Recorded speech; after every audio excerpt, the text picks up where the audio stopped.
Guys Friday SmackDown हो चुकी है खत्म और स्मैकडाउन के अंत के साथ दोस्तों एक बड़ी न्यूज भी ब्रोक हो रही है जिसमें बताया जा रहा है कि ब्रॉक लेसनर डब्ल्यूडब्ल्यूई को छोड़ने वाले हैं। मेरा नाम है गौरव दोस्तों और आप देख रहे हैं डब्ल्यूएचजी। आज की वीडियो बहुत इंफॉर्मेटिव रहनी है, इसे आपको बिल्कुल भी स्किप नहीं करना है। आज की स्मैकडाउन के अंदर दोस्तों ड्रू मैकिंटायर ने नोटिस भेज दिया था शुरुआत में, जहां दोस्तों कोडी रोड्स निक ऑल्डी से मिलते हैं जब वो एरिना की ओर बढ़ रहे थे, एंट्रांस रैंप की ओर बढ़ रहे थे, तो गाइस उन्हें बैक स्टेज ही निक ऑल्डिस मिल जाते हैं जो कि ये बताते हैं कि ड्रू मैकिंटायर आज नहीं आने वाला है।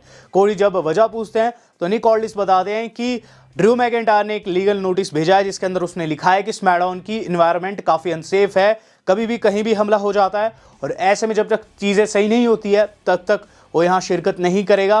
और इस पर दोस्तों कोडी रोड्स क्या करते हैं कि उस लीगल नोटिस को फाड़ देते हैं। निक ऑल्डिस ने यहाँ ये चीज़ भी बताई कि वो उनके घर जाकर, ड्रू मैकिंटायर के घर जाकर चीज़ों को सही करने की कोशिश करेंगे, जहां दोस्तों हमें अगले हफ्ते हो सकता है कि निक ऑल्डिस का एक सेगमेंट देखने को मिले जिसमें वो मैकिंटायर के घर जा रहे हैं। वेल अभी की बात की जाए, कोडी रोड्स दोस्तों ये सब सुन के कि नहीं आने वाला ड्रू मैकिंटायर रिंग में चले जाते हैं, जहाँ वो ड्रू को कॉल्ड आउट करते हुए ये चीज़ कहते हैं कि ड्रू तुम कहते हो कि यहाँ अनसेफ नहीं है, बस सच तो यह है कि तेरा यहाँ आने का मन ही नहीं है, तू सिर्फ बहाने जड़ रहा है। एंड मैं तेरा बॉस नहीं हूँ, मैं एक WWE सुपरस्टार हूँ और तू जानता है I can kick your S. जिस पर दोस्तों वहाँ हमें एंट्री देखने को मिल जाती है ओबा फेमी की, सरप्राइजिंगली, जो कि NXT वर्ल्ड चैंपियन है। तो ओबा फेमी आए और ओबा फेमी दोस्तों कोडी को कहते हैं, कोडी शायद तू काफ़ी ज़्यादा फायर्ड अप है, तू शायद ड्रू मैकिंटायर को लेकर यहाँ परेशान नहीं दिख रहा है, मुझे लग रहा है कि तू मुझको लेकर परेशान है क्योंकि कल तुझे NXT चैंपियन फेस करने वाला है। वेल शायद तू मुझे नहीं जानता तो let me introduce myself. मेरा नाम है Oba Femi, I am the ruler and I am the WWE NXT champion. और ऐसा कोई पहाड़ नहीं है जो कि शायद तुझे चढ़ा ना हो, शायद ऐसा कोई शख्स नहीं है जिसे तूने हराया ना हो, लेकिन आई am the one and Saturday night main event में मैं तेरा ओपोनेंट होने वाला हूँ।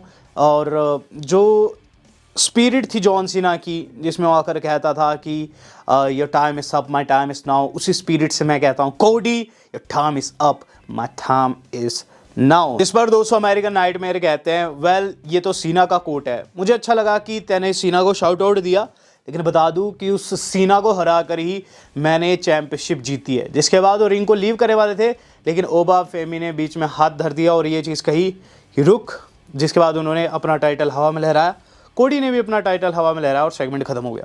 गाइस कल सैटरडे नाइट मेन इवेंट है और वहाँ इनका मैच होने वाला और इसे बहुत अच्छे से डब्ल्यू वालों ने यहाँ बिल्ड भी कर दिया है।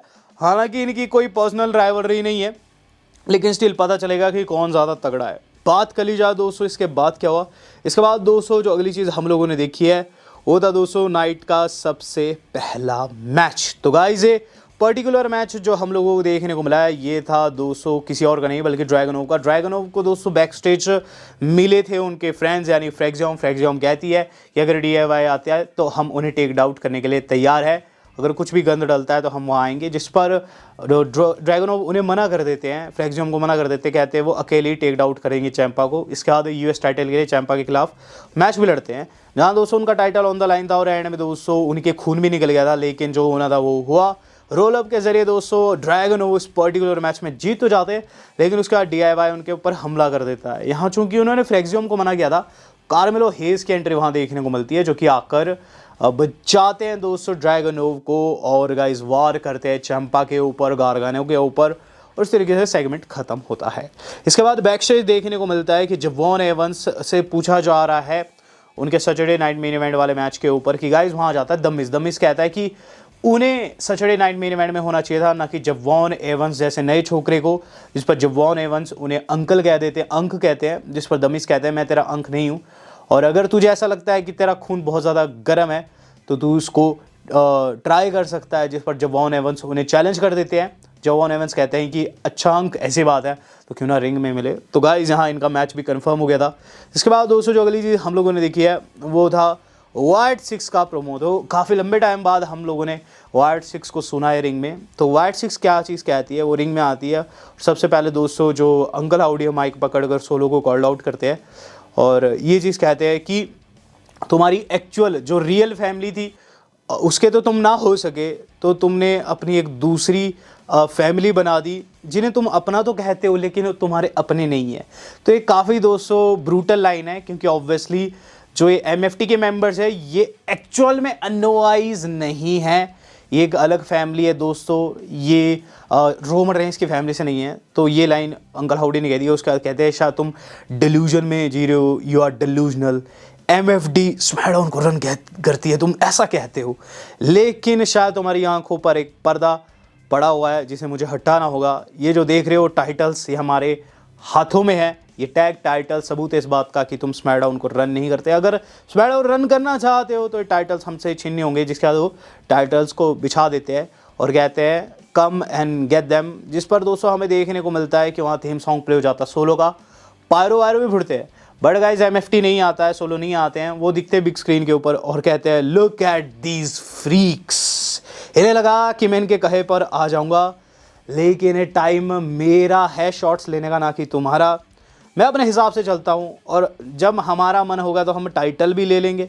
और अगर तुम अपने परिवार को सेफ रखना चाहते हो तो तुम खुद से टाइटल हमें दे सकते हो, और अगर नहीं देते हो तो सिर्फ एक चीज़ तुम्हारे पास करने को रह जाएगी, रन। तो गाइज यहाँ सोलो सिकाओ ने काफ़ी तगड़ा रिप्लाई कर दिया था, लेकिन हाँ वो एरिना में नहीं आए।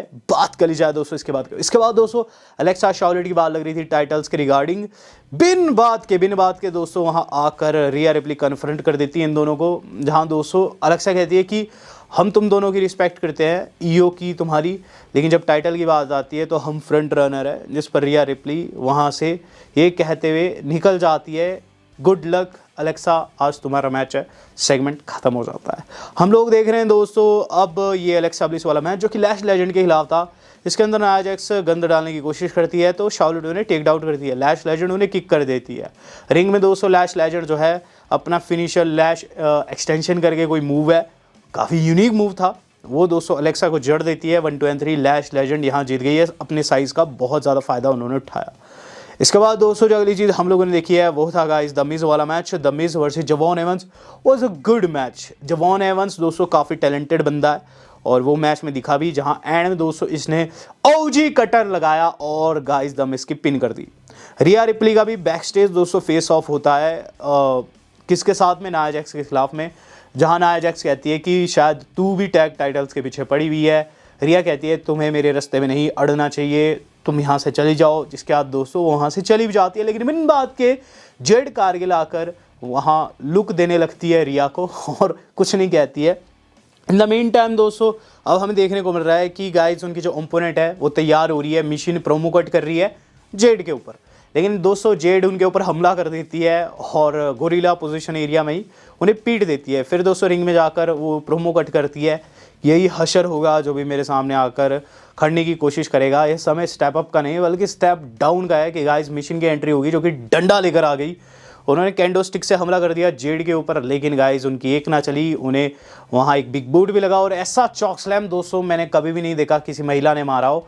बिल्कुल अंडरटेकर के स्टाइल में दोस्तों उन्होंने मिशन को चॉक स्लैम किया है और दोस्तों डिस्ट्रॉय किया है। अब गाइस जो अगली चीज़ हम लोग देख रहे हैं वो था दोस्तों main event of the evening, जो कि था दोस्तों हमारे अपने टेरर ट्विंस का। तो गाइस ये जो पर्टिकुलर मेन इवेंट था ना, इसके अंदर दोस्तों जो हमारे अपने अलिस्टर ब्लैक और उनकी जो पत्नी जेलिना वेगा वो फेस करी थी डेमियन प्रीस्ट एंड रिहा ब्लडी रिप्ली को। मैच की बात करूँ, मैच के अंदर दोस्तों शुरुआत में जो डेमियन है अलिस्टर है आपस में भिड़ते हैं, लेकिन जब टैग महिलाओं को जाता है तो फिर दोस्तों में महिलाओं की तरफ से बहुत ज़्यादा बॉचेस देखने को मिलते हैं, खासकर जेलिना वेगा की तरफ से मल्टीपल बॉचेस मैंने वहाँ देखे।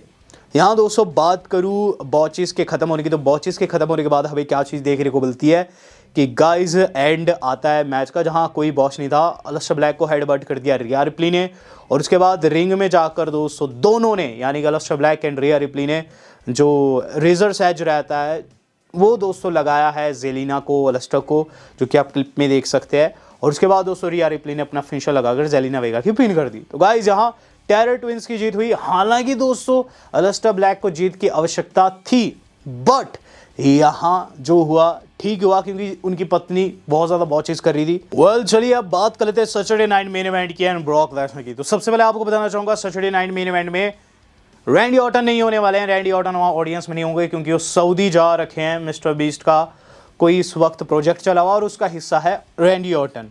चलिए ये तो रही रैंडी ऑर्टन की बात, क्यों अवेलेबल नहीं होंगे कल।